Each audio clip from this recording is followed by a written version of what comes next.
Hey class, we're going to do the homework together tonight, so you'll have your book. While I read aloud, you will read along. Please flip to page 102, chapter 5. The blue-black shine that had so nicely encircled TJ's left eye for over a week had almost completely faded by the morning TJ hopped into the back of the wagon beside Stacy and snuggled in a corner not occupied by the butter, milk, and eggs Big Ma was taking to sell at the market in Strawberry.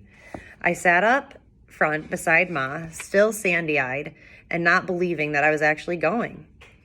The second Saturday of every month was market day in Strawberry, and for as far back as I could remember, the boys and I had been begging Big Ma to take us to it. Stacy had actually gone once, but Christopher John, little man, and I had always been flatly denied the experience. We had, in fact, been denied so often that our pestering now occurred more out of habit than from any real belief that we would be allowed to go. But this morning, while the world lay black, Big Ma called, "Cassie, get up, child. If you're gonna go to town with me, and be quiet about it. You wake up Christopher or little man and I'll leave you here. I don't want them crying all over the place because they can't go." As Jack swept the wagon into the gray road, Big Ma pulled tightly on the reins and grumbled, "Hold on, you, Jack. Hold on. I ain't got no time to be putting up with both you and TJ's foolishness." "TJ?" Stacy and I exclaimed together. "He going?" Big Ma didn't answer immediately. She was occupied in a test of wills with Jack. When hers had prevailed and Jack had settled into a moderate trot, she replied moodily, "Mr. Avery come by after y'all was asleep last night wanting TJ to go to Strawberry to do some shopping for a few things he couldn't get at the Wallace store. Lord, that's all I need with all the trouble about is for that child to talk me to death for 22 miles. Big Ma didn't need to say any more, and she didn't.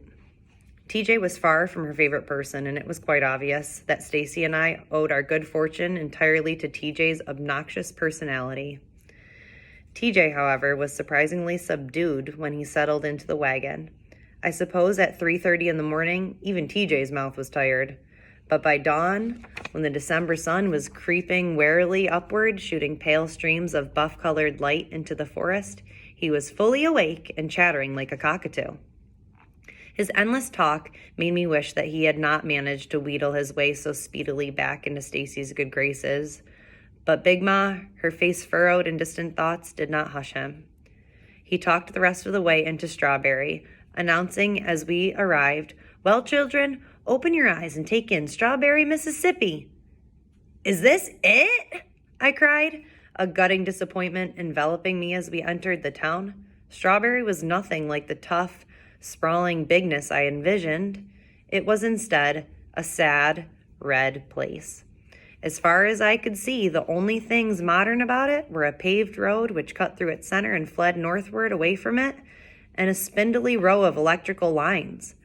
Lining the road were strips of red dirt splotched with patches of brown grass and drying mud puddles, and beyond the dirt and the mud puddles, gloomy store buildings set beside raised wooden sidewalks and sagging verandas. "Shoot," I grumbled. "It sure ain't nothing to shout about." "Hush up, Cassie," Big Ma said. "You too, TJ. Y'all in town now, and I expects y'all to act like it. In another hour, this place will be teeming with folks from all over the county, and I don't want no trouble."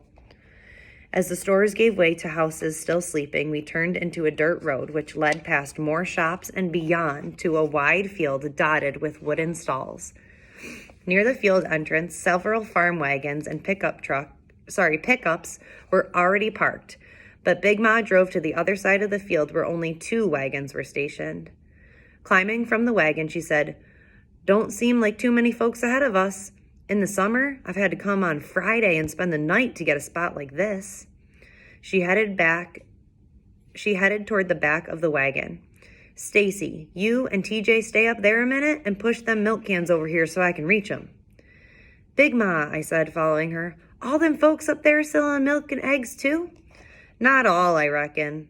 Some of 'em got meats and vegetables, quilts and sewing and such, but I guess a good piece of 'em selling the same as us." I studied the wagons parked at the field entrance, then exclaimed, "Well, what the devil we doing way back here then? Can't nobody see us?" "You watch your mouth, girl," warned Big Ma.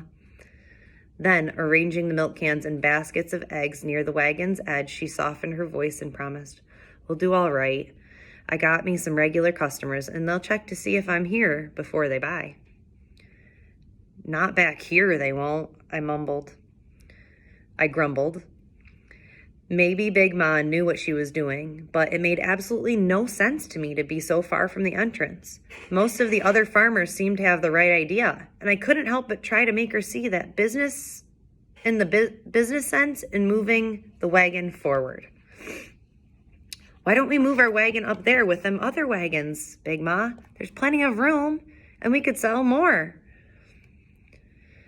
"Them's white folks' wagons, Cassie," Big Ma said gruffly, as if that explained everything. "Now hush up and help me get this food out." "Shoot," I mumbled, taking one of the buckets from Stacy. "By the time a body walk way back here, they'll have bunions on their soles and corns on their toes." By noon, the crowd, which had covered the field during the early morning, had thinned noticeably, and wagons and trucks began to pack up and head for town. After we had eaten our cold lunch of oil sausages and cornbread washed down with clabber milk, we did the same. On the main street of Strawberry once more, Big Ma parked the wagon in front of a building where 4 shingles hung from a rusted post. One of the shingles read, "Wade W. Jameson, attorney at law." "Mr. Jameson live here?" I cried, scrambling down. "I want to see him." "He don't live here," said Big Ma, opening her large purse. She pulled out a long manila envelope, checked inside, then gingerly put it back again. "This here is his office, and I got some business with him. You get back in the wagon." Big Ma climbed down, but I didn't get back in. "Can't I just go up and say hey?" I persisted. "I'm gonna hey you," said Big Ma. She said, "You keep pestering me." She glanced over at Stacy and TJ. "Y'all wait here for me. As soon as I get back, we'll go do that shopping so as we can get home before it gets dark." When she had gone inside, TJ said, "What you want to see that old white man for anyway, Cassie? What you and him got to talk about?" "I just wanted to see him, that's all," I said, going to the raised sidewalk and taking a seat. I liked Mr. Jameson, and I didn't mind admitting it.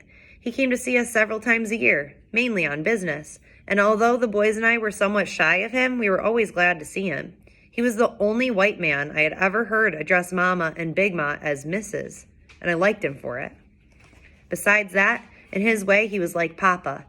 Ask him a question and he would give it to you straight with none of this pussyfooting around business.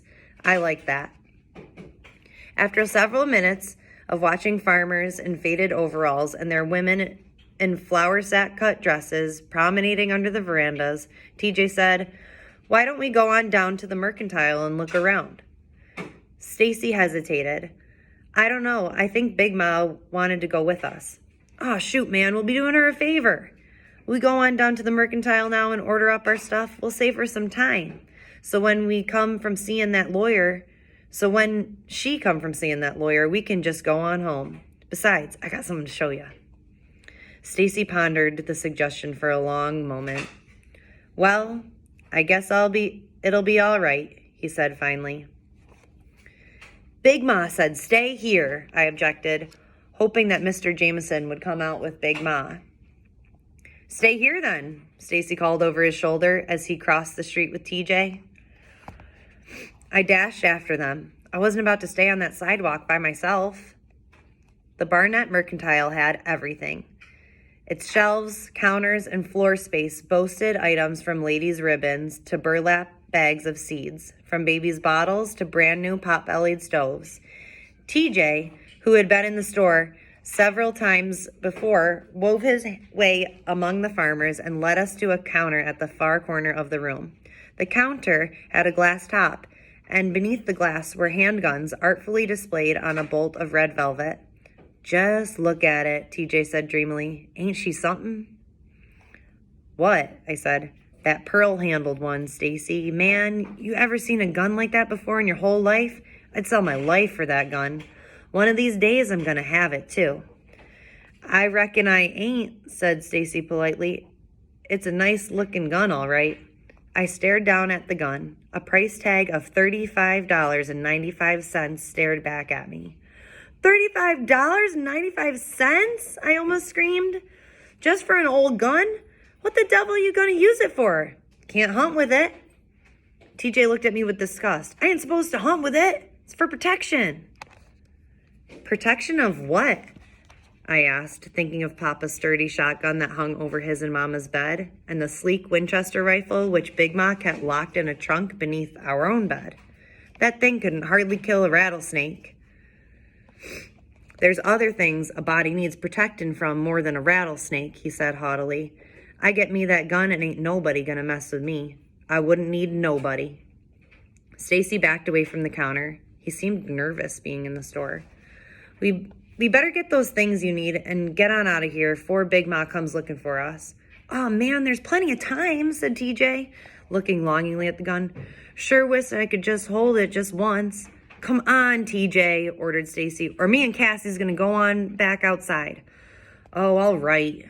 TJ turned reluctantly away and went to a counter where a man was measuring nails onto a scale.